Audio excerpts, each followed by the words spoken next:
Hey guys, welcome back to the channel. मैं हूं आपका दोस्त और होस्ट प्रिंस, और आज के इस वीडियो में हम पढ़ने वाले हैं कंप्यूटर ग्राफिक्स के नेक्स्ट लेक्चर को, जहां पे हम लोग देखेंगे लाइन क्लिपिंग के बारे में। एक इंपॉर्टेंट टॉपिक है एग्जाम से रिलेटेड। तो मैं आपको वही चीज़ बताने वाला हूं जो आपके एग्जाम में आ सकती है और उसको सॉल्व कैसे करना है, क्योंकि एग्जाम में जनरली इस पे कोड नहीं आते। कभी भी Cohen Sutherland algorithm, clipping algorithm में कोड नहीं है, आपको एक प्रॉब्लम स्टेटमेंट आएगा कि आप उस प्रॉब्लम को किस तरीके से सॉल्व करते हैं। मैं आपको सबसे ईजिएस्ट वे बताऊंगा क्या होता है प्रॉब्लम।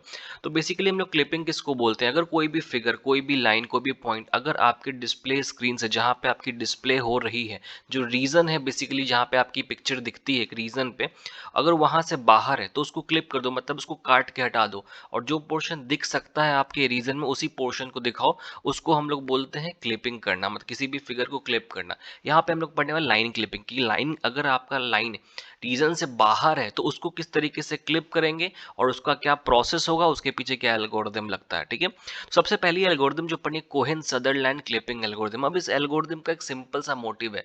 आपकी स्क्रीन को ये 9 रीजन्स में डिवाइड करता है। कितने रीजन्स में डिवाइड करता है? 9 रीजन्स में डिवाइड करता है। यहाँ पे मैंने आपको बताया ऐसे करके आपकी जो स्क्रीन होती है उसको 9 रीजन्स में डिवाइड करता है। ठीक है, ये जो मेन विंडो आपको दिख रहा है, यहीं पे हमारी चीजें विजिबल होती है, मतलब ये हमारा विजिबल रीजन है, विजिबिलिटी होती है। अगर इस रीजन के बीच में जो भी लाइन, जो भी फिगर होगा वही विजिबल होगा, बाकी कुछ विजिबल नहीं होती है। बट उस चीज को कैलकुलेट करने के लिए हमें देखना पड़ता है। तो हम इसको 9 रीजन्स में डिवाइड करते हैं। आपके एग्जाम में ऐसा क्वेश्चन आता है, which type of clipping algorithm uses 9 regions mechanism, या यूजेस 9 रीजन्स मेथडोलॉजी, स्ट्रेटजी। तो कोहेन सदरलैंड एल्गोरिथम होता है जो 9 रीजंस वाले मेथड, मैकेनिज्म को फॉलो करता है। ठीक है, अब यहाँ पे आपको कुछ तो दिख रहा होगा, यहाँ पे 1001 1001, ये बहुत ही कंफ्यूजिंग होता है। अब आपको समझ में नहीं आएगा ये चीज़। ठीक है, मैं आपको बहुत ही सिंपल में समझाता हूँ। तो बेसिकली ये जो है, ये क्या है, एक बिट कोड है। ठीक है, एक 4 बिट कोड है जो कि हमारे 9 रीजंस के लिए डिसाइडेड है। अब बहुत सारे लोग यहाँ पे कहते हैं इन चीज़ों को याद कर लेते हैं, बट इसको याद नहीं करना है। इसके पीछे एक बेसिक सा, ये आपका एप्लीकेशन है, फॉर्मूला है। इसको हम लोग बोलते हैं TBRL। क्या बोलते हैं? TBRL, top, bottom, right, left. ठीक है सब। अब इसको हम लोग कैसे निकालते हैं? जो आपके सामने 4 बिट कोड है, आपके एग्जाम में आएगा कि 4 बिट कोड या रीजन कोड बताओ जो लाइन विजिबल है सबका। ठीक है, तो सिंपल से आपको क्या करना है, सब स्क्रीन को आपको 9 रीजन में डिवाइड करना है और बीच वाले को 000 डाल देना है। ठीक है, 4 रीजन बिट हमें करना है, मतलब 4 बिट का कोड होगा आपका, तो हम सब में 00 डाल देंगे। अब 4 जीरो हमने क्यों लिया? क्योंकि यहाँ पे जो हम फॉर्मूला है वो है 4 बिट कोड के लिए। पहला नंबर, जो पहला जीरो है, वो रिप्रेजेंट करता है टॉप को, दूसरा बॉटम को, तीसरा राइट को, चौथा लेफ्ट को। अब यहाँ पे ये बीच में ना टॉप है, ना बॉटम है, ना लेफ्ट है, ना राइट है, तो ये क्या करेगा, ये 00 सब हो गया। अब इसके हम लोग इस साइड आएंगे, लेफ्ट साइड, तो देखो यहाँ पे 0 है, मतलब टॉप ऊपर तो नहीं गया, तो टॉप भी 0, बॉटम भी 0, मतलब ये सेंटर में तो बॉटम भी नहीं है, ये राइट भी 0, क्योंकि ये राइट नहीं लेफ्ट है, तो लेफ्ट वाला 1 हो गया।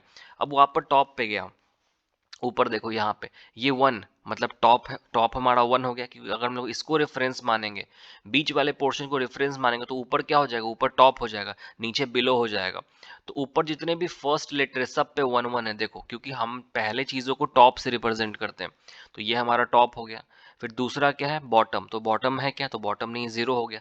उसके बाद तीसरा क्या है, राइट, राइट है क्या, नहीं, तो 0। लेफ्ट है, तो हाँ लेफ्ट में है, ये इसके लेफ्ट में है ना, तो ये हाँ लेफ्ट 1 हो गया। फिर बीच में आओ, ये टॉप पे तो 1 होगा, बाकी सब 00 हो जाएगा। ये इस साइड देखो, ये टॉप पे 1, बॉटम 0, ये हमारा राइट में, तो राइट 1 0। तो वैसे ही हमने ये पूरे 9 रीजंस को डिसाइड कर लिया है यहाँ पे। अब इन 9 रीजंस को डिसाइड करने के बाद हमारे पास अगर कोई भी लाइन आती है, तो हम ये देखते हैं कि किस रीजन में वो लाई कर रही है। एक सिंपल सा रूल होता है कि अगर कोई लाइन 0000 बिट कोड में है, तो इसका मतलब वो कंप्लीटली विजिबल है। ठीक है, अगर इस रीजन में कोई भी लाइन होगी तो वो कंप्लीटली विजिबल होती है। अगर आपके सामने एग्जाम में क्वेश्चंस अगर आते हैं कि इन विच रीजन या फिर in which code line is completely visible, तो आपको डालना है ये 0000, जहाँ पे इस ये जो रीजन होता है हमारा, यहाँ पे लाइन हमारी कम्प्लीटली विजिबल होती है। इसके बाद जो होता है, इसके बाद इसकी जो एल्गोरिथम होती है वो इस तरीके से आपके क्वेश्चंस एग्जाम में आते हैं।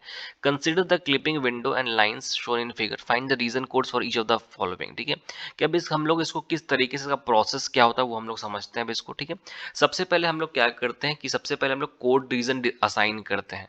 जैसे आपके सामने ये प्रॉब्लम आएगा, ये प्रॉब्लम आ गया आपके सामने, अब आप इसको क्या करोगे, आप इसको 9 रीजन्स में डिवाइड कर दोगे। ठीक है, ये आपकी विंडो है, ये वाली जो ये आपकी विंडो है, ठीक है, ये आपकी विंडो जो आपको बॉक्स रेक्टेंगल बॉक्स दिख रहा है। तो हमने क्या किया, 9 रीजंस में इसको डिवाइड कर दिया। देखो यहाँ पे हम 9 रीजंस में हमने डिवाइड कर दिया है इसको, ठीक है। और जैसा मैंने आपको ऊपर बताया नेमिंग करने का 0 0 0 1 0 0 1 ये सब आपने सबको डाल दिया। अब आपका काम क्या होता है, अब आप देखो कि कौन सी लाइन है जो 0 0 0 0 में लाई कर रही है। तो P1 से लेके P2 मतलब ये कंप्लीटली विजिबल है, ठीक है।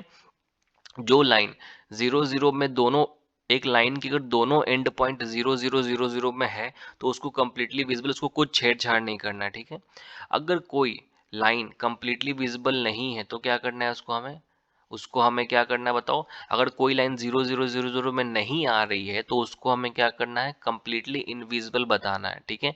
अगर उसकी दोनों एंड हमारी इस रेक्टेंगल से बाहर है तो हम लोग क्या करते हैं, वहां पे एंड ऑपरेशन परफॉर्म करते हैं। एंड ऑपरेशन क्या कहता है, बेसिकली एंड ऑपरेशन ये कहता है कि 2 0 0 0 1 0 1 1 1, मतलब अगर दो आपके पास 1 रहेगा तभी वो चीजें 1 होती हैं। तो देखो यहाँ पे ये वाली लाइन देखो, P3 से P4 ये सब रेक्टेंगल के बाहर है। तो इसकी जो दोनों एंड पॉइंट है वो 0 0 0 1 है, और ये 0 0 0 मतलब दोनों एंड पॉइंट सेम रीजन में है। तो अगर हम इन दोनों को ऐड करते हैं तो क्या आता है, 0 0 0 1 मतलब कंप्लीटली इनविजिबल, ठीक है। उसके बाद हमारा आता है P5 और P6, देखो ये वाला लाइन P5 और P6 इसका जो कुछ पार्ट है वो हमारे रीजन के अंदर आता है, मतलब पार्शियल विजिबल है। तो P5 से लेके हम लोग P6 तक करेंगे। तो P5 का रीजन क्या है, 0 0 0 1, और P6 का 0 0 0। तो अगर हम इन दोनों को ऐड करते हैं तो क्या आता है, 0 0 0 0 मतलब पार्शियली विजिबल है। सेम P7 सेम P8 के लिए, P9 और P10 के लिए, मतलब सारे लाइंस के लिए करेंगे। और लास्ट में हम लोग बताएंगे कौन कौन सी लाइन विजिबल है, कौन कौन सी लाइन इनविजिबल है। आपके एग्जाम में ऐसे ही क्वेश्चन आएंगे, आपको एक डायग्राम दिया रहेगा और पता करना होगा कि कौन सी लाइन विजिबल है, कौन सी लाइन इनविजिबल है, और कौन सी लाइन पार्शियली विजिबल है। तो अगर एग्जाम में आपको ट्रिक जाना तो आप सिंपली ऐसे कुछ ड्रॉ मत करना, इस बॉक्स के अंदर जो भी लाइन दिख रही है उसको सिंपली बना देना, ठीक है। बट अगर आपसे रीजन कोड पूछा जाएगा कि रीजन कोड निकालो, तो आपको फिर रीजन कोड निकालना पड़ेगा, उसके लिए आपको ये डायग्राम बनाना पड़ेगा। बट अगर बस आपसे विजिबिलिटी पूछी जाए तो आप सिंपली यहाँ देख के इस बॉक्स के अंदर जो जो चीजें हैं वो विजिबल है। अगर दोनों एंड पॉइंट रीजन बॉक्स के अंदर है तो कंप्लीटली विजिबल है। अगर एक एंड पॉइंट बाहर है या फिर दोनों एंड पॉइंट बाहर है और बॉक्स को टच करते हुए जा, जैसे P7 से P8 देखो दोनों एंड पॉइंट बाहर है बट कुछ एरिया बॉक्स में है। P8 P9 से लेके P10 दोनों एंड पॉइंट बाहर है बट कुछ एरिया बॉक्स के अंदर है, तो उसको हम लोग पार्शियली विजिबल बोलते हैं। अभी एल्गोरिथम किस तरीके से काम करता है, सपोज करो हमारे पास एक लाइन है, ये वाली लाइन है, ठीक है, P1 से P2। ये देखो इसके P1 एंड पॉइंट जो बाहर है, P2 भी बाहर है, बट इसका ये जो एरिया है ये हमारा बॉक्स के अंदर। तो क्या ये एल्गोरिथम क्या करता है, सबसे पहले इंटरसेक्शन पॉइंट ढूंढता है। इसका इंटरसेक्शन पॉइंट का यहाँ पे तो देखो यहाँ P1 डैश लिख दिया, ठीक है। और इंटरसेक्शन पॉइंट ढूंढने के बाद वो इंटरसेक्शन पॉइंट को जो है एंड पॉइंट में कन्वर्ट कर देता है। मतलब अब जो P1 डैश था, ये P1 डैश था, वो अब आपका बन जाएगा P1, ठीक है। मतलब सबसे पहले इंटरसेक्शन पॉइंट ढूंढा, उसके बाद उसको बना दिया उस लाइन का एंड पॉइंट। फिर दूसरे एंड पॉइंट के साथ भी यही सेम चीज करेगा, P2 को ढूंढा, P2 का इंटरसेक्शन पॉइंट यहाँ है और उसको P2 डैश बना दिया, मतलब नया एंड पॉइंट बना दिया। इस तरीके से हम लोग लाइन को क्लिप कर सकते हैं, ठीक है। ये बहुत ही सिंपल एल्गोरिथम है बट इसको बहुत सारे लोग कंफ्यूज करके बताते हैं आपको। आई होप आपको चीजें समझ में यहाँ पे आ गई होंगी। सिंपल सा चीज है कि आपको पहले सबसे पहले ये रीजंस डिफाइन करना है। ये वाला जो रीजन है ये डिफाइन करो। इसके लिए मैंने बताया top bottom right left. Top ये हमारा सेंटर में, तो 0 0 0 0, जो 0 0 0 0 रीजन में होगा वही चीजें विजिबल होती हैं। अगर आपकी एंड पॉइंट अलग अलग रीजन में आती है तो आपको सिंपल एंड ऑपरेशन परफॉर्म करना है। एंड ऑपरेशन हमने बहुत बार प्रोग्रामिंग में भी पढ़ा है। एंड ऑपरेशन का मतलब ये होता है कि अगर 0 0 है तो वो 0 होगा, 0 1 है 0 होगा, 1 1 है तो 1 होगा, बाकी सब 0 होगा। तो अगर आपकी चीजें 0 0 में नहीं आती दैट मीन्स कि आपकी चीजें कंप्लीटली इनविजिबल है। इस डायग्राम को एक बार पढ़ो, आपको चीजें समझ में आएंगी। नेक्स्ट लेक्चर में हम लोग आगे की चीजों को कंटिन्यू करेंगे। Thank you so much for watching this video. Have a good